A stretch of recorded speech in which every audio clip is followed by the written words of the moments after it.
Hello and welcome to Jesus for Asia Now. I'm Natalie Wood and I am on location in Sukhothai, Thailand. I'm so excited to be here. This is the first time that I have been here, and we have special guests, Robbie and Casey Norton, with us. So glad you're here. Thank you. Yes, I'm glad you're here too. Yeah, we're glad you're here. So how did you end up in Thailand? I mean, somewhat it's your fault because you and John came to our church to share the work that was going on in Asia. And during the last meetings, I just had this very strong impression that God was speaking to me. And when we got home and I said something to Robbie, we were passing in the living room and I said, I think we're supposed to go. And Robbie was like, okay. And so we put out a fleece. There was a vision trip coming up. We put out a fleece that God would make it possible for us to be able to go, and all of those. The fleeces were answered. It was amazing to see the fleeces answered the way that they were put out there. Yeah. So he went on a vision trip and here we are. People can read part of the story of how you got here in your blog. Yes. Can you share what the website is or where they can find that? Yeah, it's walkingredeemed.com. Okay. And then you're also on Facebook, right? Yes. Under the same name. Walking Redeemed. Okay. And then you recently started doing some videos. You've shared some of the story in some of the videos? Yeah, we have a YouTube channel with a few videos. Okay. And it's under the same name yes. also. Right. And what did you do when you first got here? Did you come here and you were on this property? And so when we first got here, we were planning to do 6 months of language study just to learn the language. And we were planning to do it in Chiang Mai. Shortly after arriving to Chiang Mai, we figured out that was not the best plan for our family because Levi got really sick. He was suffering from asthma and ended up in the hospital. So we had some friends of ours that brought us to Sukhothai to see where we would be ending up ultimately. And upon arriving here, the air quality was much better and our family was doing better here, and we decided to just go ahead and move here. We moved here within a month, I think it was, after coming and finding the house. Wow. And yet even then, you didn't know all of what God was going to have you do here. We didn't have any idea what we were here to do. Right. What did John tell you should do when you first came here? To seek God. Seek God. Yep. So that's how you started, seeking God. Yes. Then you had a phone call. So it would have been 2 weeks after we moved to Sukhothai, so about a month and a half into our time in Thailand, we were asked if we could take in 2 children. They arrived, I don't know, maybe 2 days after that call came. So 6 weeks in, you have these 2 children, and then how much longer was it then after that there was another one? And 9 months after Wind and Sky came, 2. We got another call, and we got 2 more. The following day, we got another one. And then I think 2 months after that, maybe less than 2 months, we got our 6th, which maxed us out what we were allowed to have legally. So then where did this property come into play? We didn't know how to even look for property. And so we asked Jonathan and Hannah to help us. And so they did, and they found this place. So we came down the next day and saw this property, and God led us here. How many buildings were on this property when you found it? Well, it's interesting. When we moved here, there was all of this. And in my mind, I was like, what are we going to do with all of this? All of this. Because you have, at that point, it was very clear our ministry, our work was with these children. And we had a suspicion that more would come, but we had never sought children. And so God made really clear what to get started on very quickly, and then provided the means to be able to do it. So then with the 2 Thai staff, the couple that came also, then you could have more children? We thought so. We were operating under one set of rules that were from one province. And then ultimately it was just in 2023 that we realized that that was actually not going to fly with the government. So we needed to reroute. In this province. Yeah. Oh, okay. Are these kids coming from happy homes? So we have a pretty broad range of backgrounds with the kids. Some of them are coming from situations where they clearly experienced some abuse of one kind or another. And then we have some that really are from homes where the families love them. And that's why they're here, is that they didn't feel like they could provide for and protect them the way that they needed to be. And so you have various degrees of family involvement, and that can be a good or a bad thing. Right. But yeah, we have a lot of kids who they definitely have a lot of pain from their short lives with them. And this in itself is something that they've had to grieve. I think coming here, they've grieved the loss of the life that they had, because even if your life isn't good, it's what you know. And having to step away from that into something with people, we still don't speak good Thai. At least Robbie and I don't. So having to adapt into where there's rules that you're not really used to functioning with rules, or new foods and totally different expectations. All of that, is traumatic in itself. Even if you're offering them something good, there's still trauma involved in that. So as we've been talking about the difficulties that the children have come with, have you seen changes in the children? For me, it's always a hard question to answer, because it is definitely something that God has done and not us. Right. And I don't say that in false humility. Like, genuinely, whenever we feel like we're going to do something to help, we can't. It's and not us so, who helps. right. And so God is working on us to grow us and change us and bring out some of those things that maybe we wouldn't encounter if we weren't put into a really hard situation. We've seen changes in the kids, I think, in spite of us. And it is amazing to watch kind of calm and peace take residence in a child where there was just, chaos and confusion and fear and anger. And to watch when you have no idea what to do in the face of that. How to speak into that. No, especially without the use of the language. How do you kind of lean into that child and really breathe love into them when you're just like at your wit's end? And so that's why, like, I'm always afraid when I answer, yes, we see change, that it's going to sound like we've got some magic potion. But right, it's God has done amazing things in these kids, and I believe that's why they're here, not because something we can give them, but because it gives them an opportunity to be in a setting where His Spirit is invited and He's able to work. Wow. We had a couple little girls here that when they first got here, they were just super quiet and couldn't get any words out of them. They were just walking around and just one evening, I don't remember, it was the second or third day that they were here. And I don't remember who was with them, but they just broke down and just started crying.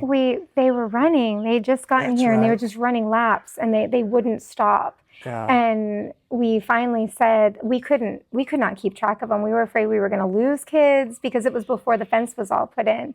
And finally we were like, we need to wrangle these kids and have them nap.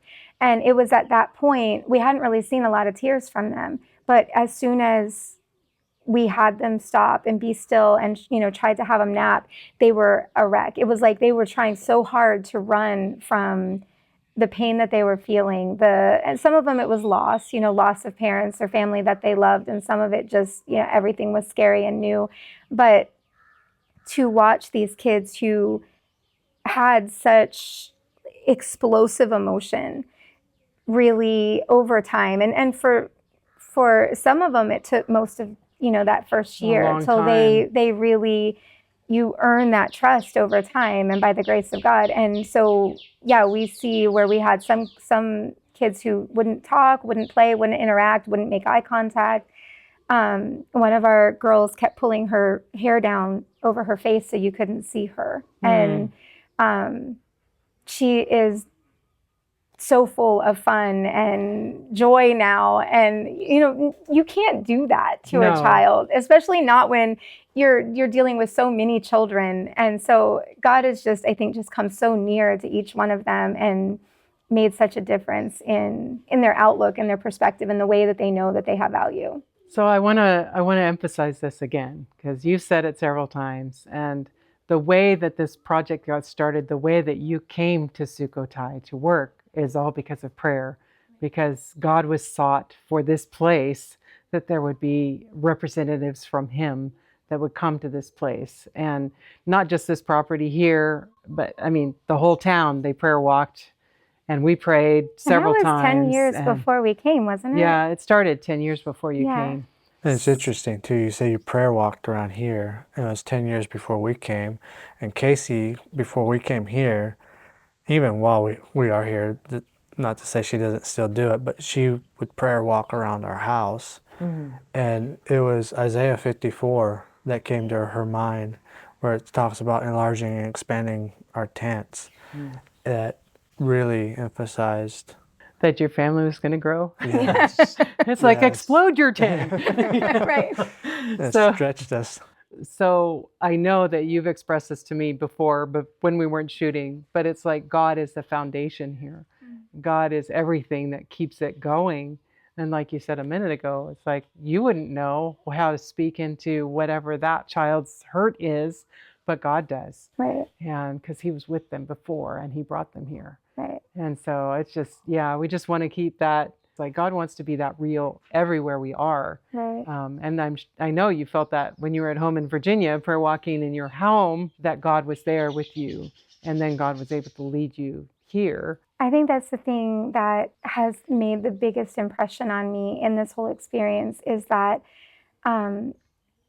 having that very strong impression from God as I was prayer walking to start praying for these kids here and having that sort of battle in my mind. Am I making this up? Who am I praying for? I don't know. I don't have faces. I don't have any concrete evidence that there are even children that are over there that we're going to end up connected with, especially because they started coming so quickly after. God just, very quickly. He didn't make me wait to have that confirmation that you didn't make that up in your mind. Right. And it's so fun now to see the faces of the kids that these nameless kids that we started praying for, and to just see that God, he uses every experience that we have to prepare us for where he's taking The next us. one. Yeah.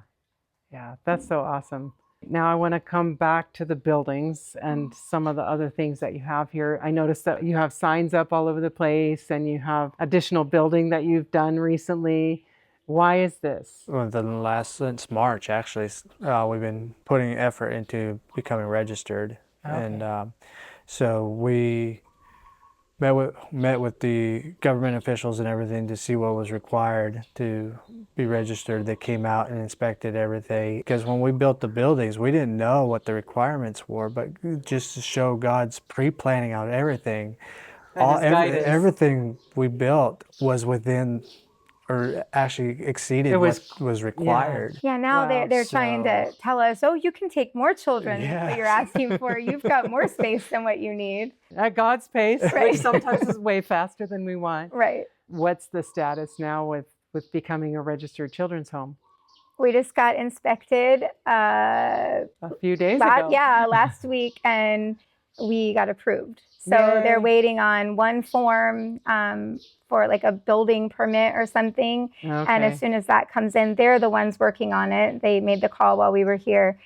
So then they'll take the application or whatever to the governor for him to sign off on. Wow. So, yeah. So almost totally approved. Yes, Yeah. we are approved. We're just waiting for him to sign The off on last it. paperwork. Yeah. Yes. And then you'll have a license. Yes. We'll have a license. Awesome. So that's really neat too, because then that gives you a reason to have the children and safety for the children that are here, and Yes. they can legitimately be here and live here. Yes. And So it's sort of a two-edged sword, because it gives us the ability to have them legally, but it also creates a different dynamic for the children that is, I feel like, important, that is covered in prayer, because prior to even just that sign at the gate going up, this was just their home. And they went to school that morning and they left from home and they came back, and there's a big sign out there saying, this is the Bantayan Children's Home. And that's a different feel, Right. when you've feels got, more institutional. right. Not so much And that's home. what we don't want, is them Right. to feel like they're institutionalized. We want them, I was walking across with one of our teenage girls, and she just kind of threw her hand up at the sign and she said, I don't like that sign. And she said, that sign says that we're children that somebody threw away. And when I walked out earlier that day to look at it after it had been installed, that was actually the very same type of thought that I had, is this is going to be a hurtful thing for them. And I think the younger ones, maybe it doesn't impact in the same way, but The older yeah, ones. it's a different thing for them to know that they're living in Something some that type has of a like an name instead of orphanage just a or home. yeah. That's something that I would love prayer for, is that these kids will just know that, number one, we're not here to do this to feel good about ourselves, or To make a because show of they it. can tell whenever somebody just wants to feel good that they've done something good, or when they're, they really feel for them, they love them, and they want to be loved. Be a part of what they do. Be a part of them. Be involved. Yeah. So we want to be able to find that balance between following the government requirements and really being very thankful that the government has been as kind as they have been, because they could have shut us down and taken all the children, and they chose instead to work with us. I think out of that gratitude, working with them and just trusting God that He's going to take care of the hearts of the children in the process. Well, and the fact that there's a sign out there doesn't have to change the way they love and the way you love. It doesn't have to change that. It's a sign that says they didn't take them away. Right. It's almost a praise to God that it's out there, because it's like, they didn't take you away from me. You know, I get to keep you. It's all about perspective, and that's what we tell them. We may not love everything that we have to do in life, but sometimes you do things because ultimately that's what it takes to have this good thing. And I think for me, it's helped me understand that I want to be that much more intentional for them to know that they're loved, that they're not just, a name on paper in a file in that office. Right. And it's not just for show. It's not just so that you can look good to your friends in America or whatever. Yeah. Yeah, they can really tell. They can. These kids are so precious. So, I mean, I haven't been around them very much, just Sabbath a little bit, but it's just like, they're so precious. Yeah. And I'm sure that they have their little spunky and naughty and all their kind of little character traits that need a lot of work. But, you see them smile and you can tell that they're happy. Yeah. They got us. Yeah. They got you wrapped around, or they wrapped themselves around you. It's like, it's not that you're wrapped around their little finger. It's that they're holding on to your leg and everything. Yeah. So the government did tell you could take more children, but you're not seeking children. No. You're not asking people to send kids here. We actually never sought out children for help, or not for help. That need help. That need help. Every child that has come here has been requested from somebody else, either a parent or a pastor, to come here. So yeah, and we're trying now to establish sort of the boundaries of who we can take. Is there an honest need, or are they wanting to come to learn English? Or, God He can work through any circumstance, but we want to try to be really intentional about having the kids here that He chooses. Yeah. So coming around to your family again, like a year ago, wasn't it, that there was an accident, right? A motorcycle accident. So how did that affect, like, you were in the hospital, you had a broken arm or something? Yes. Yeah. Has that made you like hyper aware of what you're doing and where you're going and how you're... We don't use the motorbikes on the roads anymore. Oh, really? Okay. Right. If you have to go somewhere, you drive a car or a truck. Yeah. I think God uses every hard situation for good, and we generally can't see it when it's happening, when it's right on us, and we feel like we're suffocating or crushed under it. And it's been a very challenging year following the motorbike accident. But I think that what ultimately God has done is opened our eyes to what direction do we really want to go? Do we want to just be content to do, you can kind of give your least amount of effort and still look like you're doing or do enough? You want to be all in and actually let God lead? Yeah. And whenever He allows your feet to be taken out, I think that's a lot of times where you actually find, your footing as in Him. Yeah, you find your footing in Him. Right.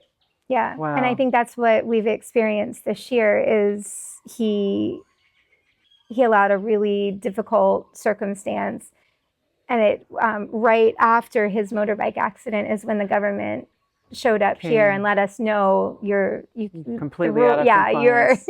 this is not okay. And so the whole year has been kind of a volley of challenges, but it's also been an opportunity for growth and to see God's hand in everything. Wow. Definitely a wake-up call for everybody. I want to thank you both for sharing so much with us today, opening your hearts to our viewers and sharing the stories. And again, what is the blog? It's walkingredeemed.com. Okay. And then also on Facebook and YouTube, same name. Yes. Okay. So we've talked about the children's home and now we want to see it. Would you take us on a tour? Sure. Let's Okay. go.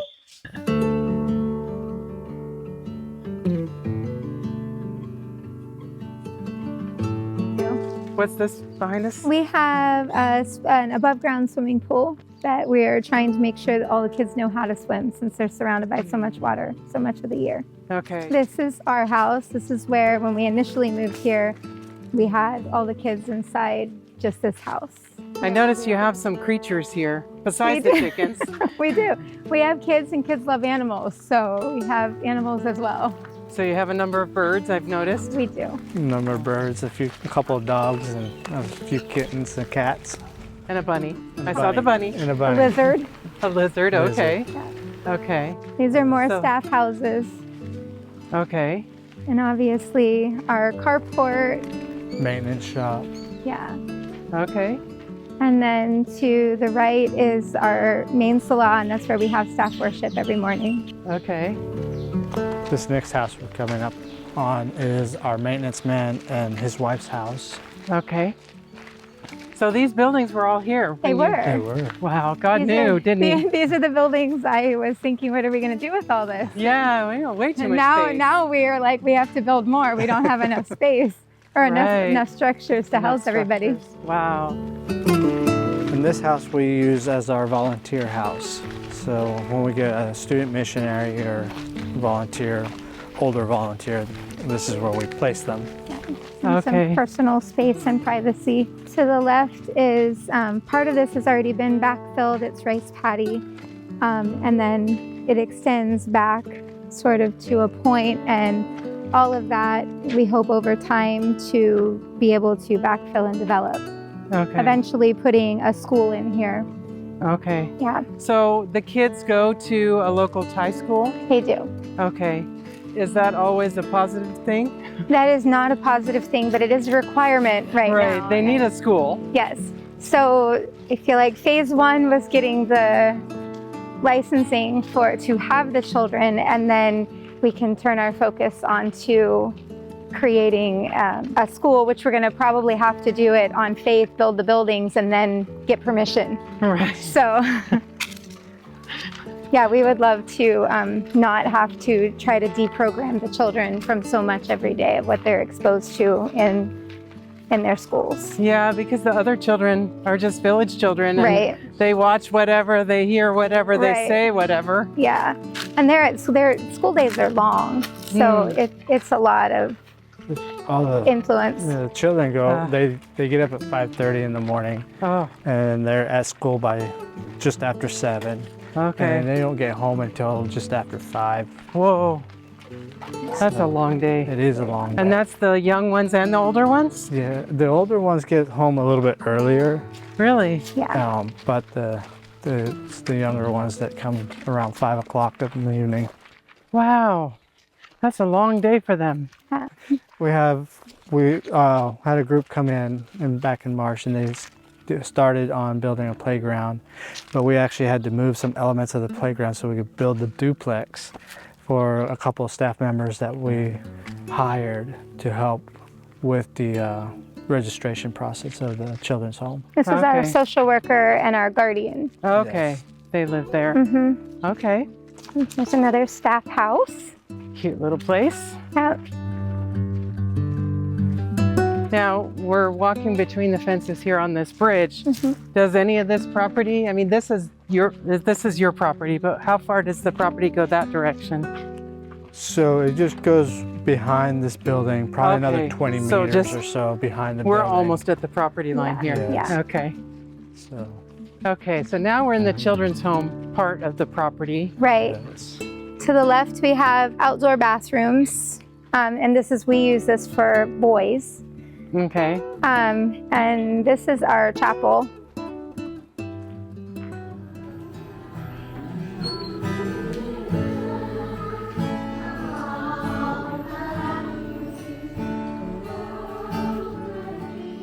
And this is our boys' dorm. We have 3 rooms in here. And then this is our kitchen.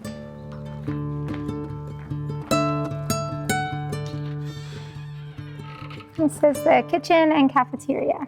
And this is a recent upgrade from an outdoor kitchen, outdoor cafeteria. Right, that's right. It was completely open before. And this is our girls' dorms. Okay, you've got 2 rooms for girls. We do. Right now we 2 just rooms have for boys 2, also, right? 3 rooms for boys and Okay. 2 rooms for girls. Interestingly, we have more girls than boys. Okay. This kind of serves dual purpose. It's the girls' lounge because they don't have the same living space in there that the boys do. So this is a hangout area for them, and it also functions as the government required nursing room. And then this is the office. Yeah. And our happy office staff is all in here. Okay, so we're going to go to the front entrance now. This is the sign I was talking about. The children went to school one day and it wasn't there and came back and it was. But Yeah. our gardener does an amazing job of making it look very happy and welcoming. So Yes, it's beautiful. Yeah. Lots of flowers on both sides of the entrance. yeah. That's nice. It's very, very welcoming. Well, thank you for taking us on a tour. It was wonderful to see everything. And thank you so much for sharing the different stories that you've shared and for spending time with us today. Thank you for being here. I would like to invite you to pray for the children that live here at Bantayim Children's Home. Pray for the Norton family as they long and endeavor to show the love of God to these beautiful and sweet children, that they will know that God loves them and that He can heal all of everything that they've experienced before they came here. And He wants to be a part of their lives for everything that's coming for them in their future. And if you would like more information, you can contact us at Jesus for Asia, P.O. Box 1221, Collegedale, Tennessee, 37315. Call us at 423-413-7321 or visit our website at jesusforasia.org. May God richly bless you until we see you next time on Jesus for Asia Now.